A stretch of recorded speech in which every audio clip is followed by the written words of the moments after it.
témoignage durant tes 5 minutes qui te sont accordées. Oui, vous m'entendez bien?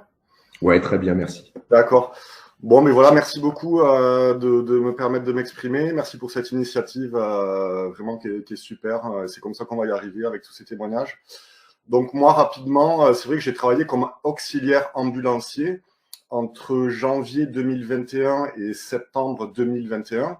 Alors, je tiens à souligner que ce n'était pas du tout pour moi une vocation. C'est un emploi que j'ai fait parce que je cherchais un emploi et un ami avait une entreprise d'ambulance.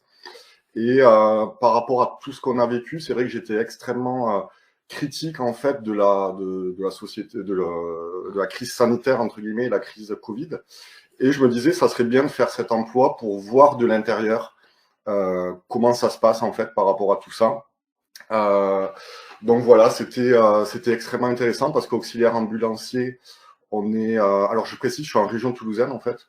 Donc, on se balade entre les EHPAD, les hôpitaux publics, notamment Rangueil, Purpan, etc. Ou plutôt des personnes âgées en général. Et alors moi, ce que j'ai pu voir personnellement, donc c'était après, on va dire, les premiers confinements, c'est que les hôpitaux étaient vides en fait. Le vide des hôpitaux, quand on se balade dans les couloirs, on était seuls. Les urgences, j'avais pas vu avant comment c'était, mais ce que j'ai vu à partir de 2021, c'est que c'était pas du tout la panique, quoi, dans des grands hôpitaux d'une grande ville comme Toulouse. Donc voilà, ça c'est pour témoigner de ce que j'ai vu. Par la suite, ben, ça a été un peu plus tendu. Donc moi, j'étais assez clair par rapport aux injections, j'en voulais pas. Je voyais dans mon entreprise, on était une vingtaine de salariés. Et bon, j'étais à peu près le seul à avoir un discours assez radical comme ça. Je dirais qu'il y en avait deux, trois qui pensaient un peu comme moi, mais je pense qu'ils n'étaient pas prêts à aller au bout pour leurs idées. Il y en avait un ou deux, notamment, qui se plaignaient que les ambulanciers n'étaient pas sur la liste des soignants qui avaient droit au vaccin en priorité. Et après, il y avait un ventre mou de 10, 15 personnes qui suivaient tout simplement ce qu'on leur dit de faire, qui n'avaient pas trop d'avis. Donc voilà, moi j'ai pu négocier une rupture conventionnelle parce que dès le mois d'août, je ne pouvais plus rentrer dans les hôpitaux, dans les cliniques, parce qu'à l'entrée, ils demandaient le pass. Donc ça a été, voilà, je m'en suis bien sorti et quelque part, je regrette pas en fait d'avoir quitté cet emploi parce que je dénonce aussi les conditions désastreuses des ambulanciers où c'est le SMIC, voire 80% du SMIC. On fait aussi des gardes préfectorales où on avait tout le plastique, tout ça. Enfin, moi, je le prenais plus ou moins à la rigolade. Voire, j'étais aussi halluciné par ça. Et voilà, c'est des conditions assez désastreuses, mal payées, avec des horaires voilà, complètement aléatoires. Ce que je veux dire, c'est que après, je pense que c'est important. J'ai pu rejoindre des groupes comme Réinfo 31, Réinfo Covid 31. En fait, ça m'a permis de socialement en fait de faire du lien et je pense que c'est très important et j'incite tout le monde à faire ça. Nous à Réinfo 31, on a pu faire je dirais que je pense que c'est important d'être dans l'action entre guillemets. Il faut pas subir, la meilleure défense c'est l'attaque. Et alors il y a quelques actions comme par exemple on a organisé un CSI, une rencontre du CSI où il y avait 700 personnes. C'était au Fossat en Ariège en juillet. Vous pouvez trouver des vidéos sur YouTube notamment.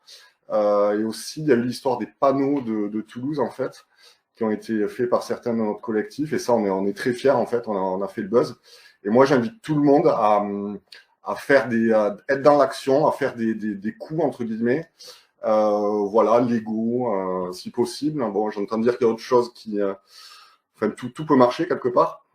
Et voilà, à rester dans l'action comme ce que vous faites pour vous faire entendre. Et voilà, j'aimerais dire aussi que c'est important d'avoir une vision de hauteur par rapport à tout ce qu'on vit. Moi, je pense personnellement, on est dans une forme de guerre en fait. Donc, c'est une guerre. Il y a une guerre de l'information. Il y a une guerre aussi psychologique où on essaie on l'a bien vu en fait, il y a une volonté de détruire et de démoraliser les gens, les isoler. Donc, il faut bien comprendre ces mécanismes-là. Et c'est aussi, pour ma part, je pense, une guerre spirituelle. Donc, ces gens-là, quelque part, ils ont beaucoup de choses. Ils ont certes, ils ont tous les médias, ils ont l'argent, ils ont la finance, ils ont les forces de coercition. Mais il y a une chose qu'ils n'ont pas, c'est nos âmes. Et c'est ce qu'ils veulent. Mais bon, ils les ont pas. Et au final, ben, j'aimerais dire que je pense qu'on gagnera cette guerre. C'est une certitude pour moi. Alors, je pense qu'il y aura de la casse quand même. On le voit, il y a énormément de casse. Et d'ailleurs, moi, j'aurais bien aimé rester dans les ambulances pour voir un petit peu tous ces effets de casse, entre guillemets, en réalité. Mais bon, je crois qu'il y aura de la casse, mais au final, on gagne cette guerre. Voilà. En tout cas, merci pour ce témoignage poignant, Bruno. Je te remercie.